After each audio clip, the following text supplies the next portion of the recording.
Popular life advice like work hard, achieve success, work 24 hours a day. We hear it all the time. We hear the famous say it, Kim K, Elon Musk, Steve Jobs. And then we hear content creators talk about them too. But how much of it is actually true? Today, me and Abdul pick 5 famous quotes and famous life advice that's given and dissect it to see, is it really true? Does it really hold any value? Or is it a way that they just draw us in to buying their content, watch their content, subscribe to them and idolize them? That's the topic of discussion today.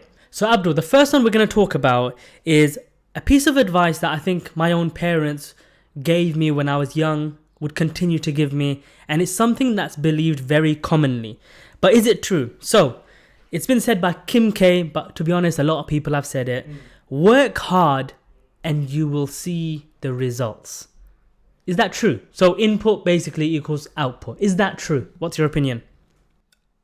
So this one's a tricky one. Obviously, hard work, working hard is an attribute to success. I think the whole just working hard results to success is easier said, or is something more like a myth. I don't know if the myth is the right word. I think there's a lot more that attributes to success. Work hard and you see results is something easy, something you can easily say wherever you are. I think what a lot of people fail to understand or don't really understand is they may be banging out 100-hour weeks, etc., but they're not seeing the results from someone that does 20 hours a week or 30 hours a week, right? The whole concept of don't work hard, study smart, right? Work smart. So it's something easy to say. I don't believe it's entirely true. I think there's more to success, more to seeing results. But yeah, I don't think that's entirely true. So that's my stance on it is it's true only up to a certain extent.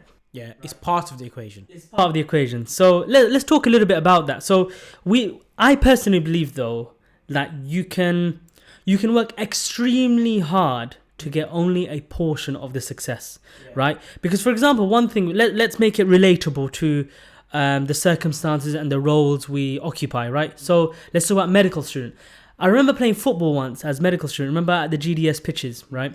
We met someone who was studying maths, and he told me he had a UK CAT of 800 plus. He had all A stars. He played all sorts of instruments. He had everything, and he was like, yeah, I took 4 gap years and I still didn't get into medicine. And here I was, I got in out of school, out of college, right? And I was just thinking, it can't be just hard work. This guy is better than me in all avenues. What is it that's attributing that got me into where I am, right? And then we can go on. Throughout med school, there's bound to be people who, as you just said, they put in a fraction of the hours you put in. Exactly. They're getting the results. They're getting better results. And not only that, they're not only getting the first centile and deciles, they're probably publishing more. They've got internships lined up here and there.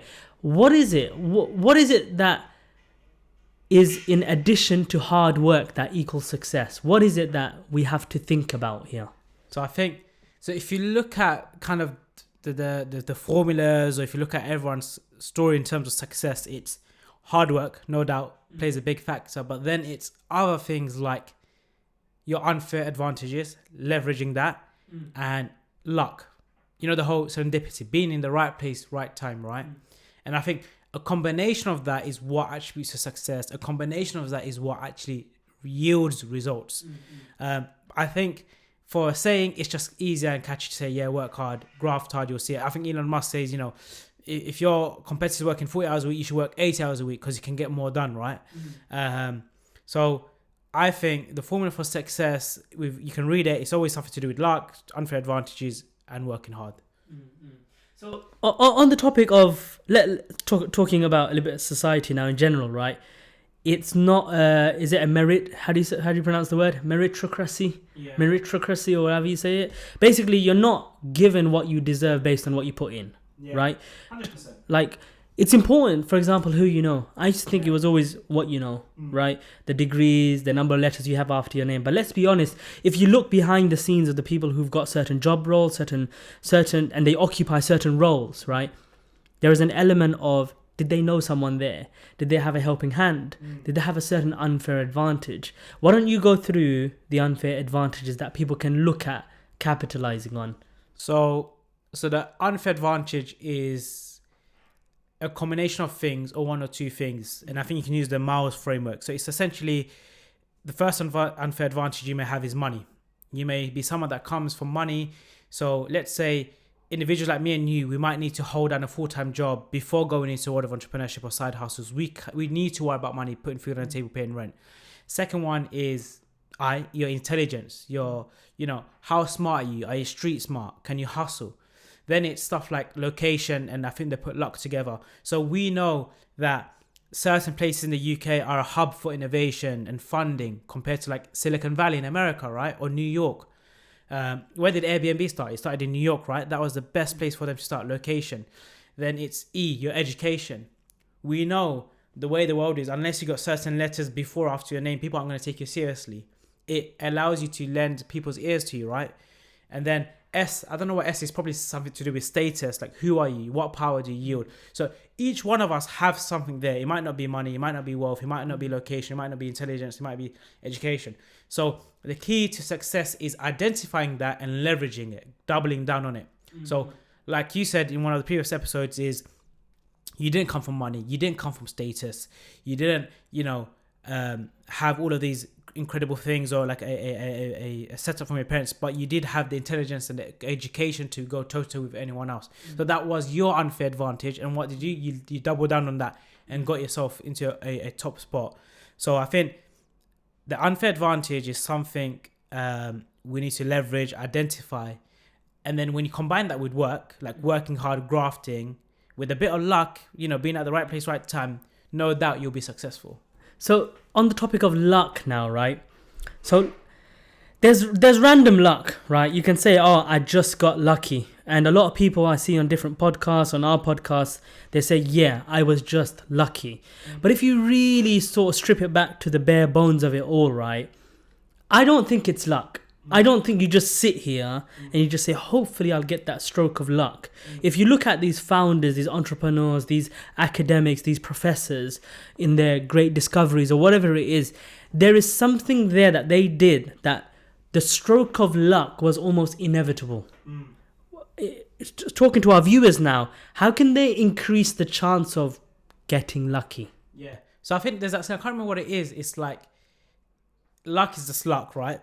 And then he's like, how do you make yourself lucky? How do you become lucky? And you work hard to be lucky, using that same terminology.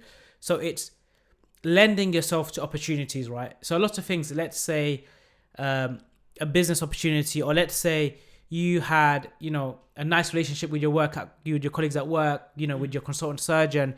And then for some weird reason, you might think it's luck, but he kept offering you the opportunity to go and assist in theatre with him. When you think, oh, I'm just lucky. Where in fact, it's because you're a nice person. You help other people out. You're maintaining good relationships with him. That's how you make yourself lucky in that environment. Or you are continuously publishing work, articles, putting it out there. And then one day, out of sheer luck, you get invited to present at a conference, or you get invited to do something, right? And then for some reason, all your article submissions always get accepted, but your colleagues don't. And you're like, nah, I'm just lucky. Yet you're lucky because you've done 100 submissions already and you've perfected the art of writing up an article that gets easily accepted in a journal.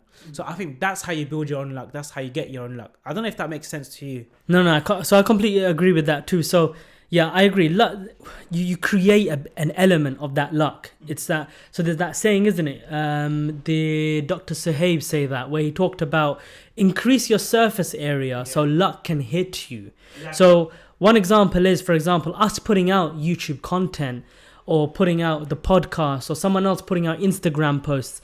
Increase the likelihood of someone watching them, someone contacting them, and maybe an opportunity arises from that.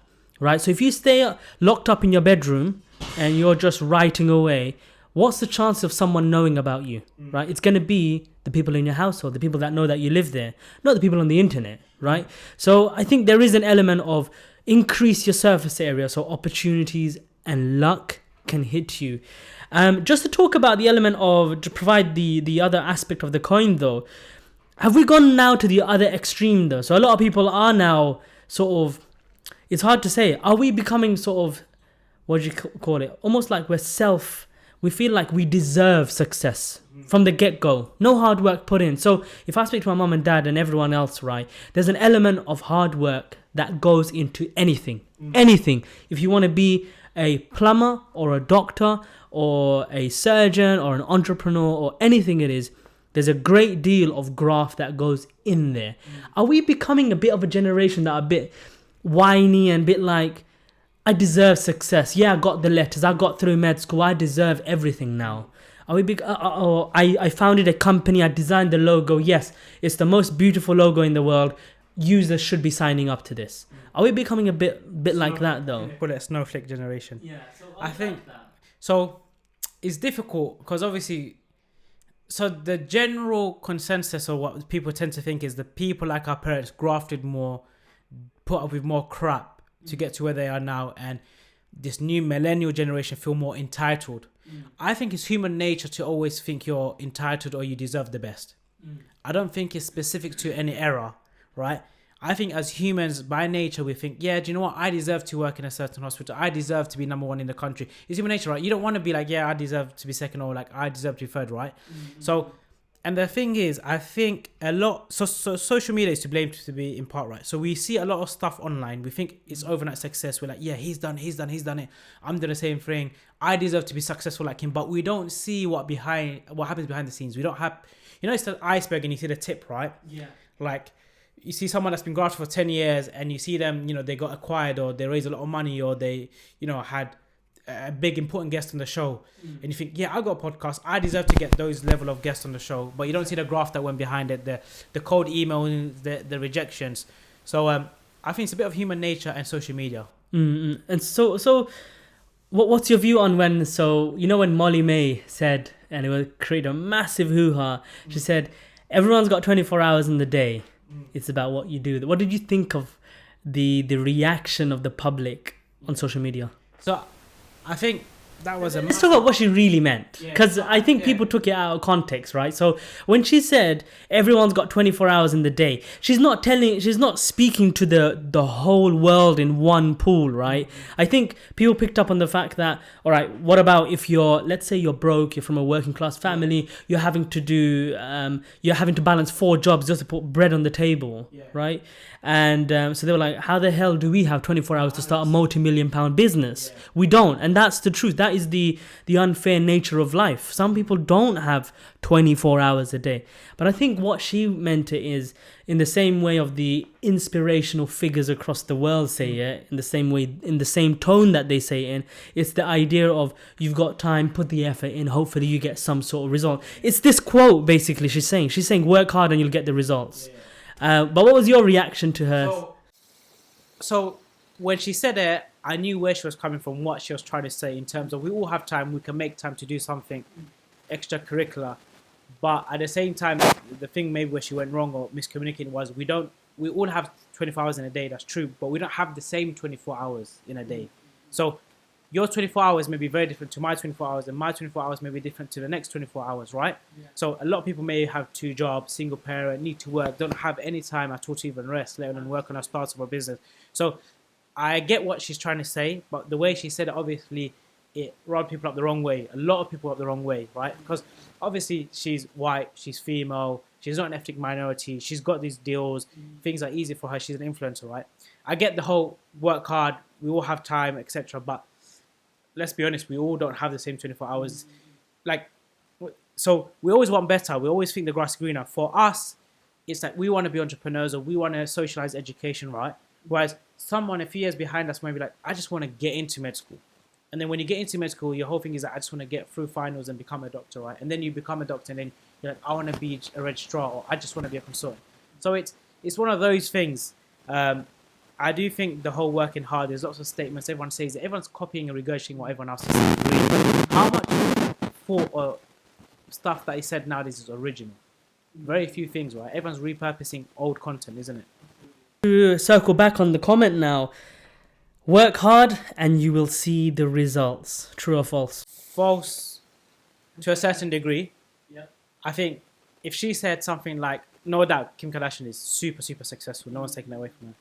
I think if it's something like work hard and you will start to see results or work hard and you will see some results, fair enough. makes sense, and it acknowledges the fact that there's more to it than hard work. To attribute working hard equals success results, I think is something that's wrong. It's misleading because it's not entirely true. So that's my stance on it. Yeah, so I completely agree with that too. I think if you had to go for a strict true or false, it's false. Input doesn't equal output in this whole defined success of life, or let's just put it into terms of success for your business, for attaining a certain career, attaining certain monetary income or whatever. There is always an input plus all the extra things. So Hassan Kuba's book and Ash Ali on the unfair advantage is an amazing book that I'd recommend on as well. So I think it's a bunch of elements that come into it, and you have to be A, aware of them, and B, you have to leverage them. There is no way you're just going to outwork and become the best. You can't. You can never outwork someone who's leveraged their unfair advantage. Exactly. It's impossible. So there's certain unfair advantages that you have and you have to leverage. Okay, fine. Quote number 2. So Steve Jobs is one of my favorite entrepreneurs ever. I've got his book behind me. And I've memorized all of his talks, all of his speeches. I know them off by heart. And one of them, he talks about passion. All right. So he talks about how the sane individual would leave whatever project they have at the first sight of challenge, at the first moment of negativity. And he talks about you have to have a lot of passion to push through with it all. How true is that in your eyes? I agree with the statement. You do have to be very passionate about what you do. I think it's important. It's one of the ingredients for success. Because we both know, and a lot of people know, whenever you're embarking on something difficult and long, let's say medicine, studying medicine, despite having the academic ability and the environment, everything geared towards it, there are some times where you need to have a passion for it.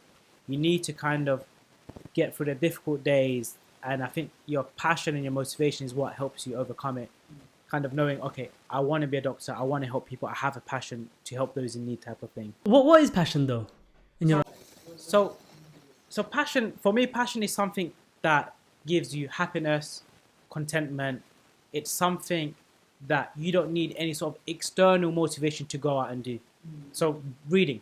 I have a passion to read, meaning someone doesn't need to force me to read. I don't need to hear 100 people saying, yo, reading is amazing. It's going to open up your world. I have a passion for it. I enjoy it. I'm going to read it. Even if I'm tired and stuff, I will sometimes make time to read. That's passion kicking in for me.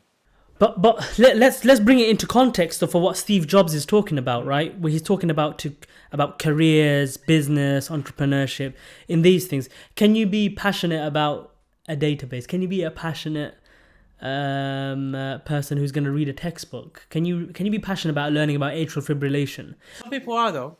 Some people have a passion on like one valve in the heart, whatever, right? You're telling me every single doctor in the world is passionate about every moment. Yeah. So passion is an overarching thing, right? You have a passion for medicine, or let's break it down to something more realistic. You have a passion for cardiology, but because you're passionate about cardiology, it doesn't mean you're passionate about atrial fibrillation and all the different heart murmurs and the arrhythmias, right? You may be passionate about a certain part of cardiology, maybe like STEMIs or whatever, but it doesn't mean you have to be passionate about everything.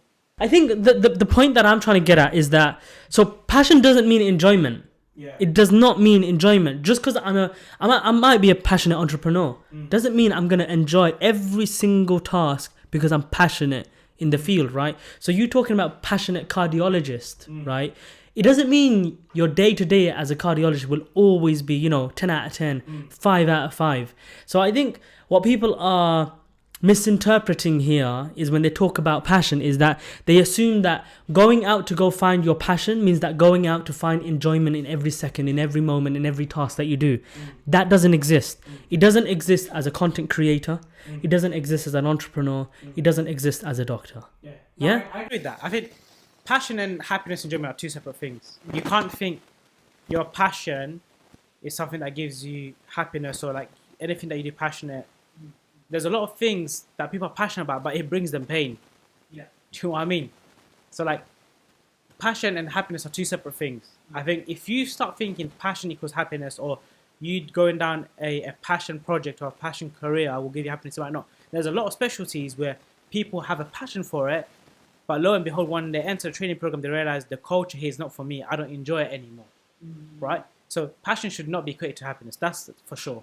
So when people say, okay, so now when Steve Jobs says you need passion to get through, what is he actually referring to? To the doctors. Let's relate it to the doctors. So the end goal for doctors is actually, you want to be a consultant. You probably want to have your own department. You want to be at the forefront of research, right? But at a bare minimum, it's a consultant, right? So what I envision Steve Jobs saying you need passion to kind of get through it is you do need to be passionate about that journey. You do need to be passionate about medicine and becoming a consultant and understand there are bad days, crap days, which you're not going to enjoy. And understanding that it's your passion that keeps going through it. It's your passion that keeps you going, right? And having the understanding that sometimes it is passion that keeps you going more so than the happiness. Absolutely. Because if you relied on happiness being the marker or the thing that pushes you to become a consultant, a lot of people will quit because we've been there, right? You won't even get through foundation training. But it's the passion that allows you to be unhappy in your pursuit to your desired end goal. Yeah, no, I think that's it. So this is something that I mulled over a lot in entrepreneurship, right? So let's be honest, a lot of people start up companies and it is incredibly difficult, right? You go through so many no's, user acquisition, customers don't buy from you. There's so many low moments as an entrepreneur. And the only thing that gets you through in those moments is your passion. But what's your passion? When you say passion, what's your passion in that moment?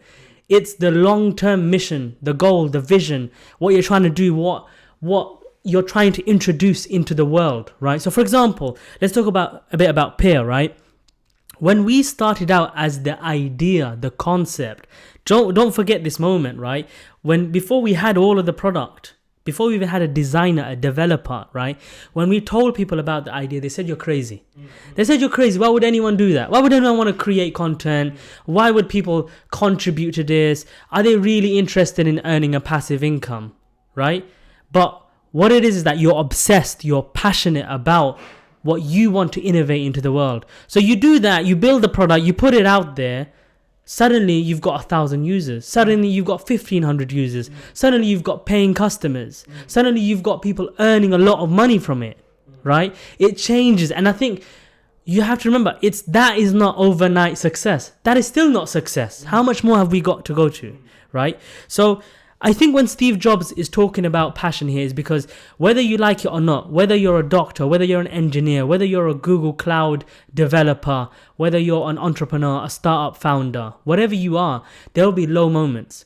Those low moments will always exist, right? And it's okay. It's okay for us. You know those days when we're just on Zoom calls all day? We don't sit there passionately smiling that we're having to go through the finances and taxes. They're not enjoyable tasks, but you get through it because it's needed and it's part of the main mission and the passion for why you do it.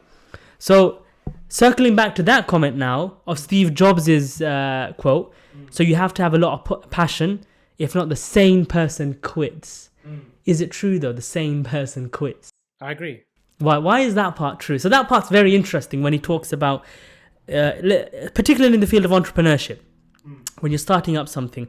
Why does he say it like that? The sane person would quit. Because I think... What does he mean? So, obviously we don't know what he means. We can only just interpret it. To do entrepreneurship or anything like a side hustle, whatever it may be, it's sometimes beyond the bounds of reason.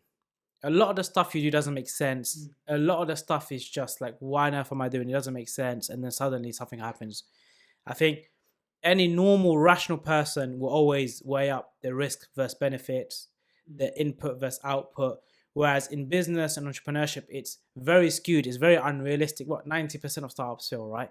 So as a normal general person that's, saying, what he's saying, I guess, is you'd think, why bother? Why would you even bother embarking on this journey where 90% fail? That's like 9 out of 10 people failing, right? Yeah, exactly. Unless you had to be delusional or have some sort of crazy belief, that it's going to work. And look at the words I'm saying: delusional, crazy belief, beyond reason, unrealistic. These are not attributes or characteristics of someone that is sane, right? So the way you're describing for a startup to be successful, entrepreneur to be successful, they are not the attributes you would normally typically apply with someone that is sane and very sensible and risk averse. Yeah, no, completely agree. There's an interesting point. So Yusuf Sharwani, the CEO of Quit Genius, in his one of his newsletters, he talks about this very point, right? He talks about naivety, right? Think about it. Most founders, I would say all founders, in fact, even the founder of Monzo actually said the same thing, that if you told me what I was going to face X number of years down the line, I would have exited years ago. Right. And it's the same thing, like even Peerr, look at the challenges we're facing now, right? We didn't predict this like 2 years ago. If you told me sitting there, I would go, oh, that might not be the right way to go down there. But it's also a superpower for the entrepreneur, right? It's a superpower for the founder because you can see that vision, you know what you want to build. And being naive is you being inadvertently courageous to face that problem that a lot of people say, oh, leave it, man, that's not for me, there's too much red tape there, I'm not touching that place, right? A lot of people would walk away, but I think it is that superpower that says, all right, I'm going to face it head on and solve that problem. And I think passion is one of those things that ties in with that, that when you face that problem and now you see the problem for what it truly is, you still will be willing to chip away at it. So the whole statement now, you have to have a lot of passion or the sane will quit. Do you agree with it? Yeah, I agree.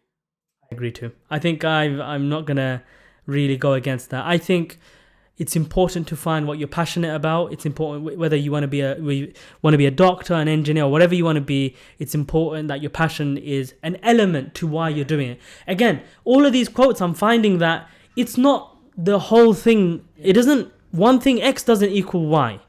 It's often X plus something equals Y. And it's about that. So I think passion is a very significant element to this. Otherwise, I'll be honest with you, I wouldn't be here for Peerr. We're recording in 40-degree heat. In this room, if you add the temperature from the lights and the everything, all the gadgets that are on right now, it's higher than that. Yet we're sitting here recording content, right? Again, it's because part of it we enjoy. And this is part and parcel of the game, right? Yeah, so we're not enjoying sitting here in the heat, sweating away, despite having passion for it. No way, but our passion is keeping us going. Our vision, our end goal is what keeps us going. But no doubt, just because we have passion for it doesn't mean we enjoy it right now in this blistering heat. Absolutely. Just before we move on now, I had a point that I just wrote down. So if you're not passionate, right? If you're not passionate, if you don't feel the passion, should you just switch? Should you jump field straight away? Or how do you go about identifying your passion? So that's always like a popular question. Everyone seems to always ask it. I even used to ask it. I think with passion or identifying passion, a lot of it is to do with exposure. A lot of it is opening yourself up to opportunities. You need to try it to know if you like it. You need to put yourself out there. I think for us, at one point, we thought we'd be super passionate about becoming surgeons, right? And we were gearing our portfolio and our lives towards it. And then we embarked on this podcasting, and then our passions changed. And then we went on to PodCases and then Peerr, and then our passions changed. So being open to opportunities and where the world takes you. And I think not being rigid to passions. Passions can change.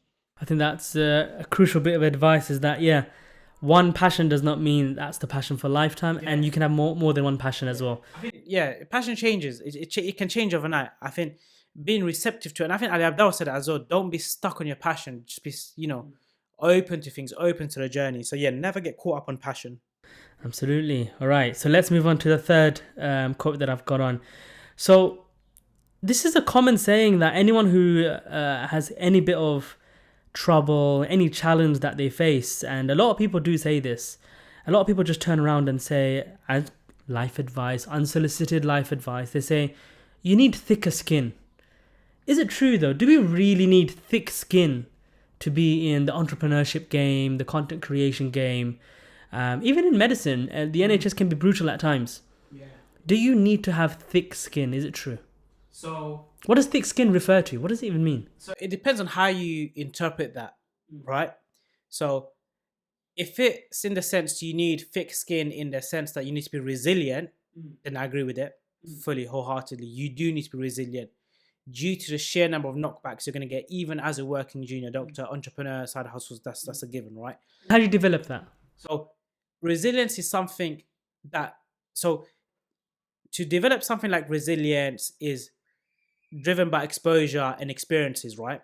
So you can't develop resilience, right, unless you've been there, gone through it, and you've learned how to adapt and cope with it and understood, okay, this is a stress on my body. I'm going to build resilience. So the next time it happens, I know what to do, or I know what to expect. That's the way I see resilience. So there are times where you can build resilience, like you train your mind, you learn mindfulness, you learn techniques like deep breathing. If you're in a stressful situation, you take yourself out of it, take a 5-minute break, right? But the way I think they're saying it in terms of you need thick skin, maybe more in the context of, when people say hurtful comments, when they troll you, when they give negative stuff at you, you have a thick skin where like you don't let it affect you, right? So that bit is a bit tricky. I don't know how you get to the point where you can't let anything not affect you. I don't think there's anyone on this planet that is 100% bulletproof or 100% not unaffected by what people say. Maybe over time you can develop a thick skin in the sense that you are not hurt or not too caught up by something someone said, a hurtful comment. Whereas let's say if someone says something and it's debilitated you, you can't think straight anymore, it's affecting your sleep, and you're like, oh my God, they said something about this, I can't live my life. And then over time you get over it and you're like, yeah, I've heard it a million times, type of thing. So maybe those are my two interpretations from that. So on the point of resilience though, I don't think resilience, personally, I don't think it's always just experience based, right? I think resilience is also about pulling on the things that you have to support you stand stronger. So part of it is also emotional processing, part of it also stress processing, right? Part of it also your relationships that you have. So for example, you going through a very stressful moment, right? You might be able to process it better by opening up to your loved ones or talking about things, right? Because I think you can find solutions better like that. So I think part of resilience is also understanding that you don't. I think thick skin also implies that you have to do it all alone. You just sit there, you take it all, you take all the stress, you take if it's workplace harassment, if it's certain situations, bullying or whatever it is, and you just take it all and you just sit there and you just say, I can deal with it.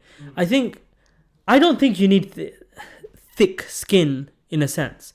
I think what you need to do is you need to be aware and you need to develop these modalities of things that support your resilience, right?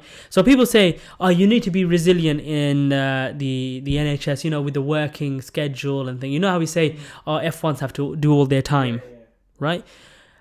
And it's what happens is they're not supposed to complain, but that's how you stress process. Well, how many doctors are burnt out by the end of F1?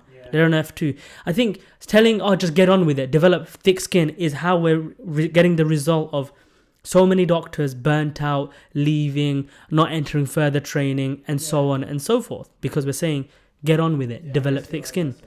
So what do you think of that statement then? True or false then? After me saying all of that. So it depends on what context in it. You need thick skin for what? So if it's in a sense you need thick skin to be successful, you need thick skin to get on with life, then I guess that's false.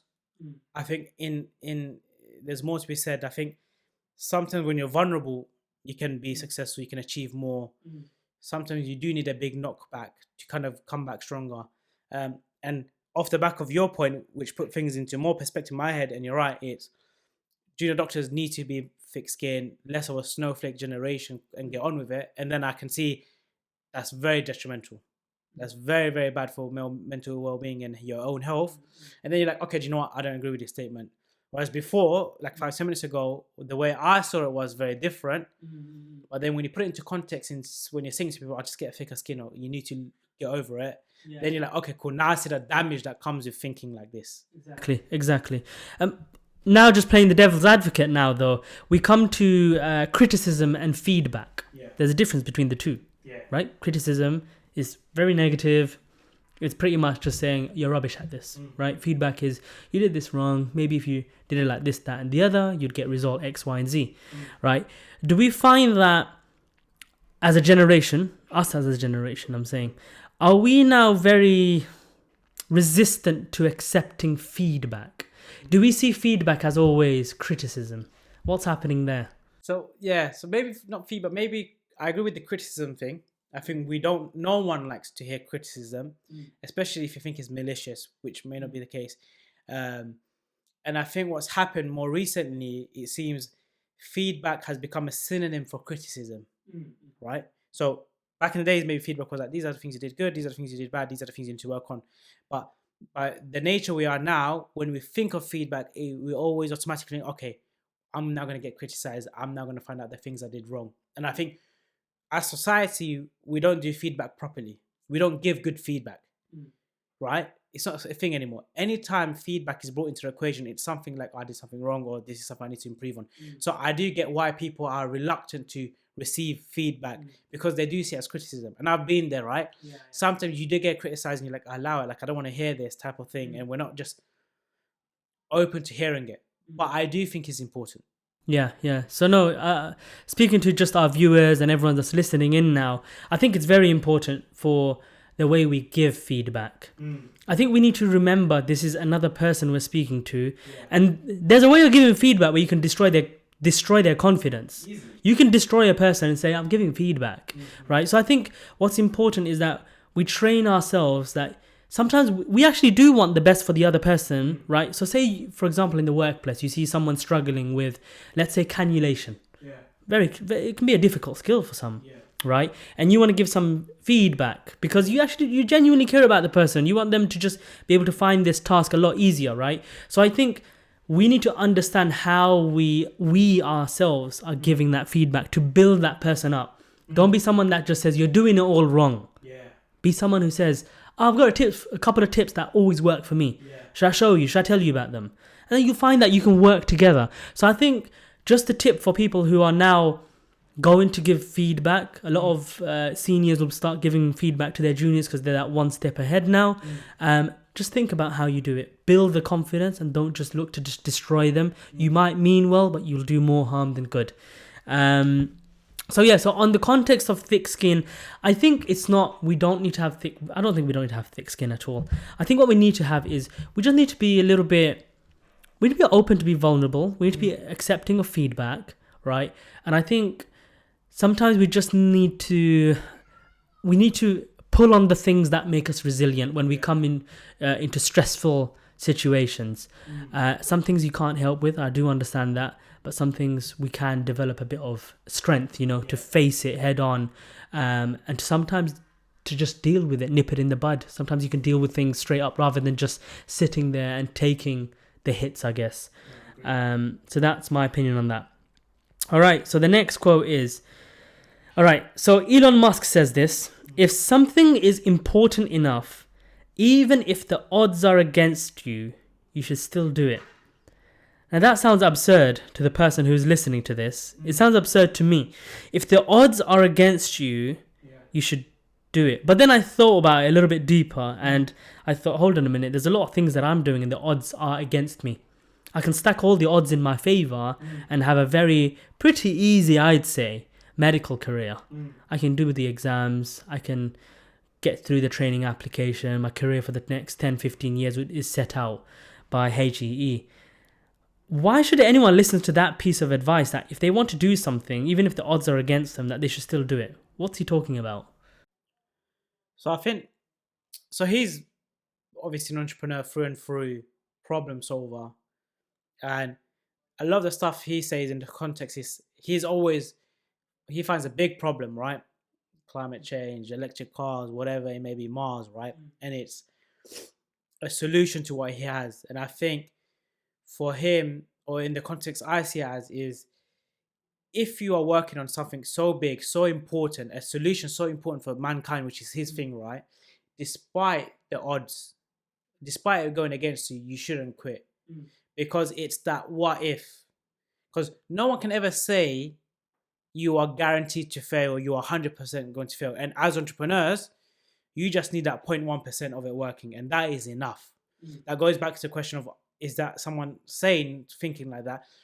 If it's important enough, despite what it is, even if you are not successful, the fact that you worked on it, the fact that you gave your effort, energy, and resources to do something about it is enough for some people. Like, even if Peerr is not successful, it's important for me right now to make sure, people are getting paid, they own their content, etc. The fact that we're working on it is enough, irrespective of the outcome at the end. Obviously, you want it to be successful. Obviously, you want to achieve the mission and the goals you set up. But it's important enough for me that despite everything being against it, I still want to continue doing it. Yeah. Because of that. Yeah. So now I get what you mean, but I think you can apply that quote to the early phases of life as well, in terms of career and job prospect as well. So I'll give you an example.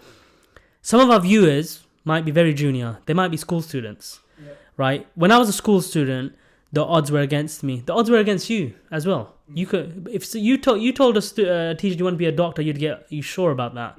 You sure you don't want to go down this route because it's more accessible to you? So similar to me, I said I wanted to be a doctor. The teacher said no way.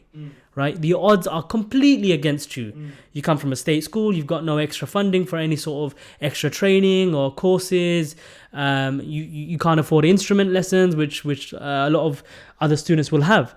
And we know in medical school, if you look around us, the wealth levels are significantly higher than from where we come from. Fact, right? But I think even if the odds are against you, like you said, it's a 0.1% chance, and that 0.1% chance is in my eyes worth it. If it's something you want to do, right, I think it is worth pursuing. And I agree, whether that be getting into medicine to become a doctor, whether you want to be an engineer, lawyer, a career basically, or like as we're doing right now in the world of entrepreneurship. I think a 0.0001% would be enough for me, right? Obviously, the caveat is sometimes your hands are tied, situations don't allow you. So there are people in the world who don't even have the funds to maybe go to do certain courses that they need, or they're not able to travel to a center to sit the UK CAT exam. Now you've got digital provisions, but before I'm saying, so there are circumstances where you don't, but I think it's absolutely worth attempting, because like you said, no one knows if you will 100% fail. But someone out there will tell you that there is a 0.1% chance that you might be successful, and that's enough. That's enough. So just circling back onto that now, if anyone came up to you now and told you they've got X dream, and they said, I've only got a chance of 1% of doing it, what's your response? I would say go for it. For me, right? Like you said, if it's important enough, if it's something you want to do, and there's a remote chance of it being successful, go for it. So that's my opinion as well. I think tie it in with the passion, the unfair advantages, and strategically go and achieve it, right? So for example, just making it relatable to medicine, you might not be in a very favorable position to get in from school, but there's other routes. There's graduate entry, there's undergraduate after you do a BSc or whatever, there's abroad options. There are options to achieve the end goal, and I think you just have to be strategic about it. Definitely. All right, so moving on to our last quote now. And a lot of people say this when giving advice. You ask them a question, should you do X, Y, and Z? And they say, trust your instinct. What is an instinct? Is it true? Does it exist? Yeah. So trust your instincts, I see as like your gut feeling. I always agree with that. I've always been someone that trusts my instinct. Whatever my gut feeling is, I always go with it. What is it though? What is it that comes to you when you say, I had a gut feeling, so I did this? Inclination, or like a positive sign or a positive feeling about it. So let's say, you have the opportunity to go become a surgeon in 2 different hospitals, and your instincts, your gut feeling saying, go to this hospital because it's better, it's better staff, more resources, more opportunity to become a better surgeon. And then you might get like a good feeling about, do you know what? I got a good feeling about this. I'm going to go for it, right? That's your instincts, gut feeling, the way I see it, right? So I know there are a lot of people that train their gut instinct to always make the right decisions from previous decision-making processes. So they will be like, okay, these are the decisions I made based on my gut or my instincts. These were correct. Okay, I'm going to double down on that. These are the decisions I made based on my instincts, but they were wrong. So I need to learn to not do that. And people do a thing, they learn and develop their gut, right? And then there are other people on the opposite end of the spectrum who don't believe in that. They do have an inclination, but they're more rational and logical. Just because they are yearning or more inclined to go to something like that, they may think, there's a bias. There's some conscious bias, maybe because I knew someone there, someone smart at me. But then they will be like, put that to the side, and it's like, okay, I know this hospital does 100 cases of hernia repairs a year. This place does only 40 cases a year. I'm only going to get into 10%, which is 4 here and 10 here. And then they'll be like, okay, here, even though my gut instinct is saying to go there. What would you prefer as a person? So I'm someone, I always will go for my instincts, and I encourage people to go through it. But then again, I'm a very impulsive guy. So all the decisions I've made that I have gone based on my instincts and gut feeling have worked in my favor to a certain degree. And I can't process things in a rational way, in a strategic way. So my unfair advantage for my own self is my gut instincts compared to rationalizing things, because I'm very weak at that. I can never do that. Never been able to do it, really. Yeah. So no, I agree that there's an instinct, there's a natural gut reaction to a lot of moments, right? So just in the medical world now, so even sometimes working in an A&E department, right? There's been moments where my consultants even done it, and I've watched them, and everything's normal. The numbers are normal. The lactate's normal. The FPC's normal. The UNE's normal. CRP's normal, right? But there's something wrong with the patient, and your gut tells you there is something wrong. Do not discharge this patient, right? So the way I look at instinct and gut reaction is also in a rational manner, in the sense that what happens if you listen to it? What happens if you don't listen to it? So let's say in a medical sense, right? In this situation, if you listen to your gut reaction, which is telling you don't discharge the patient, it's a more safe decision, actually, right? It's if you're wrong about it and you're over investigating, right, your patient is more likely to be okay, though, right? But if your gut reaction says to discharge the patient, they're okay. I think that's more dangerous in that situation. So I think I take a risk stratified approach to it, right? So I am one of those persons where I do realize what my gut instinct is. Sometimes I'll see someone, they look normal, I've got a feeling they're abnormal, and I think, you know what, I'm going to do a certain type of scan. And I've picked up big saddle emboluses just from that. In fact, I did pick up a saddle embolus 2 months ago or something, and it was from a gut reaction. Vitals and everything was normal. They wanted to go home, and I was like, hold on, I think there's actually something going on here. It was just chance. There was nothing clever about it. I wasn't clever in this. This is just a gut feeling. And I just thought, I spoke to my boss, and my boss was like, it could be. I mean, go for it. Then if you really think it could be, go for it. And there was a big saddle embolus. So I think gut reactions are good when the downside isn't so massive. I think you have to be careful with that, because some people can dive in deep and the downside is massive. So gut reactions can have a downside too. But I do think you're right. When I start in the entrepreneurial world, especially, you'll find that your gut gives you a lot of answers. You just know when you've done an experiment and you've seen that glimmer of success, and you're like, you know what, if I go further down this, if I dig a little bit deeper, there's something there and I'll find it. And you don't know why, the rationale isn't there yet. But if you do it, you find success. So I agree with that as well. But should you trust your instinct in all situations? Yes, that's what I was going to say. So stuff like medicine, it's easy to trust your gut, right? When would your gut trigger in medicine? When something's abnormal, when something's unsafe. Your gut instinct isn't like, oh, let me discharge this patient, or let me not do a scan, right? Agreed. So situations, right? It's all, instincts is all environmental, right? So medicine is the easy one. Anyone, my instincts will be off the radar every time someone gets discharged. You know what I mean? So your gut instinct and trust instincts is more in situations where there isn't a clear rationale, where you don't know the upside or downside, like entrepreneurship, or when you're picking a house or whatever, right? So like you said, I think there are situations when you should use it. So for me, I know what type of situations I'm going to trust my gut, and the situation where I'm not going to trust my gut. And I think, but what I'm saying is, I'm trying to train my instincts to make the right decision or be more accurate when there is a situation where I need to use. How do you do that? How are you training your instincts? So for me, it's like, if a situation comes, or like, let's say we're having a meeting, or how many meetings have you had when we need to make deals or whatever?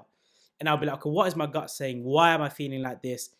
And it's like trying to understand what behaviors am I subconsciously receiving from this meeting, from this individual, that I think will lead to success. And that's opposite. Yeah, or the opposite, right? And then I'm trying to go back, okay, what other decisions have I made based on my gut? Be like, okay, do you know what? This guy's going to work. He's going to be amazing at what he does. And I'll go, okay, these are the same things building on it, right? So it's very abstract, but a lot of people train it to the point where, like, if their gut is like, yeah, I'm feeling it, most likely or not, they get the expected outcome because they've been doing it for such a long time. Yeah. If you were to do this now, it'd be very weird and awkward for you and you won't understand it. Whereas even from the charity many, many years ago, when we were like picking candidates, off the bat, I'd be like, do you know what? I'm not feeling this person. I don't like the way they're going about it. So like an example is, we used to do a lot of charity work while at med school. And I remember, doing lots of deals and programs and projects and people, etc. And I used to say to the people, like, do you know what? I got a gut feeling this guy's going to flop it. He's going to be the one, right? They went ahead and did what they needed to do, right? Lo and behold, 2-3 months later, a few weeks later, it came, oh, do you know what? You are right. And it happened multiple times. And then I'm like, okay, cool. These are the vibes I've got. This is what my gut was telling me at that moment in time. Now I've associated with it. So if something else happens, my gut's be like, yeah, do you know what? I've been here before. It feels like this guy's not on it.